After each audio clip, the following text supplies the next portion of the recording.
नमस्कार, जय हिंद, वंदे मातरम। एक बार फिर से आपका बहुत बहुत स्वागत है हमारे YouTube चैनल के अंदर। आपको बता दें कि मध्य प्रदेश के अंदर विधानसभा चुनाव का बिल्कुल बच चुका है और मध्य प्रदेश के अंदर आज से ठीक 6 महीने के बाद विधानसभा की चुनाव है।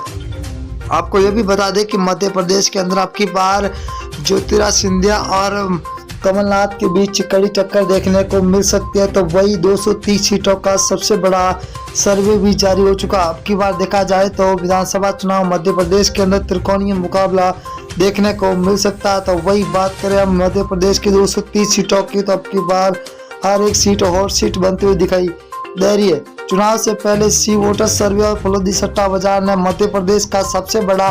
ओपिनियन पोल सर्वे जारी कर दिया है। बने रहिए हमारे साथ, वीडियो को आप एंड तक जरूर देखना, हर एक सीट के बारे में आपको हम बताएंगे। बात करें तो भीड़ जिला है जहाँ पर कुल 5 सीट है, जहाँ बीजेपी को 2, कांग्रेस को 3, तो यहाँ पर बीएसपी 0 पर है और अन्य के खाते में 0 सीट जाती हुई दिखाई दे रही है। अगर हम भोपाल जिले की बात करें तो कुल 7 सीटें है, 7 में से बीजेपी को 2, तो कांग्रेस के खाते में 5 सीटें जा रही है, तो बीएसपी को 0 सीट मिलती हुई दिखाई दे रही है। धार जिला की बात करें तो धार जिले के अंदर कुल 7 सीटें, 7 में से बीजेपी को 4, कांग्रेस को 3 और बीएसपी को यहाँ पर 0 सीट मिलती हुई दिखाई दे रही है। सताना जिले की बात करें तो कुल 7 सीटें, 7 में से बीजेपी को 3, कांग्रेस को 4 सीट और बीएसपी को 0 सीट मिलती हुई दिखाई दे रही है। अगर हम सीधी जिला की बात करें तो कुल 4 सीट है, 4 में से बीजेपी को 1 सीट मिल रही है, वही कांग्रेस के खाते में 3 सीटें जा रही है, तो बीएसपी को यहाँ पर 0 सीट मिलती हुई दिखाई दे रही है। अगला जिला है सिवनी जिला, जहाँ पर कुल 4 सीटें, बीजेपी को 2, कांग्रेस के खाते में 2, तो यहाँ पर बीएसपी को 0 सीट मिलती हुई दिखाई दे रही है। अगले जिले की बात करें तो बड़वानी जिला है, जहाँ पर कुल 4 सीटें, 4 में से बीजेपी के खाते में 1 सीट जाती हुई दिखाई दे रही है, तो कांग्रेस को 3 सीट, वही बीएसपी के खाते में 1 सीट जा रही है, तो अन्य के खाते में 0 सीट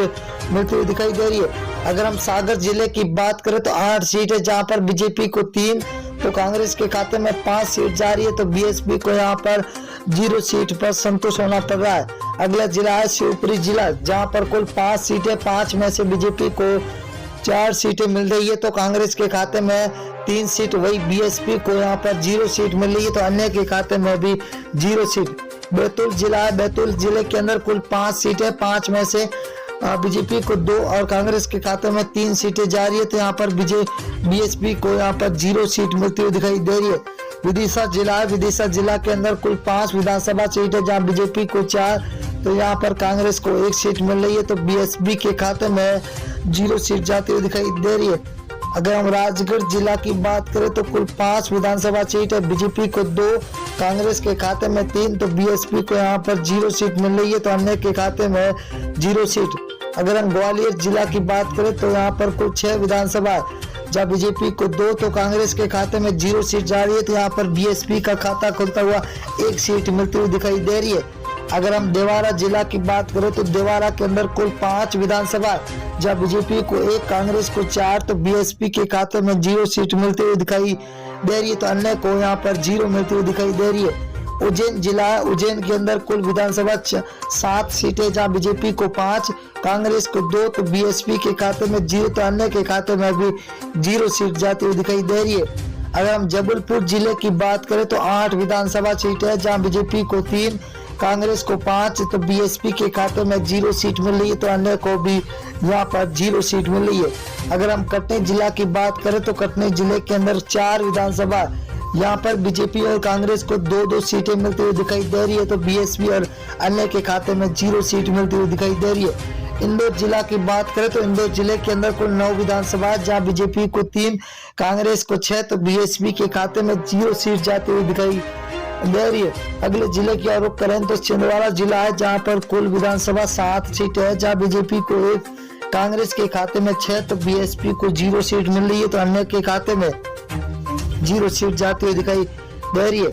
अगर हम सीहोर जिले की बात करें तो यहाँ पर कुल 4 विधानसभा, बीजेपी के 1 और कांग्रेस को 3 सीटें मिल रही है, तो बीएसपी के खाते में यहाँ पर 0 सीट मिलती हुई दिखाई दे रही है। अगला जिला है बालाघाट जिला, जहाँ पर कुल 6 विधानसभा है, जहाँ बीजेपी को 2, कांग्रेस के खाते में 4 सीटें जा रही है, तो बीएसपी को यहाँ पर 0 सीट मिलती हुई दिखाई दे रही है। अगला जिला है मोरैया, मुरैना जिला के अंदर कुल 6 विधानसभा, 6 में से बीजेपी के खाते में 2 जा रही है, तो वही कांग्रेस के खाते में 4 सीटें जा रही है, तो बीएसपी को तगड़ा झटका लगता हुआ दिखाई दे रहा है। अगर हम बात करें अगले जिले की और दोस्तों, तो बहुत ही बड़ा जिला आ चुका है, सततपुर है। सततपुर के अंदर 6 विधानसभा है, बीजेपी को 2, कांग्रेस को 4, तो बीएसपी को 0 सीट। रायसेन जिला है जहां पर कुल 4 विधानसभा है, बीजेपी को 1, कांग्रेस को 3, तो बीएसपी यहां पर 1 पर है, तो अन्य के खाते में भी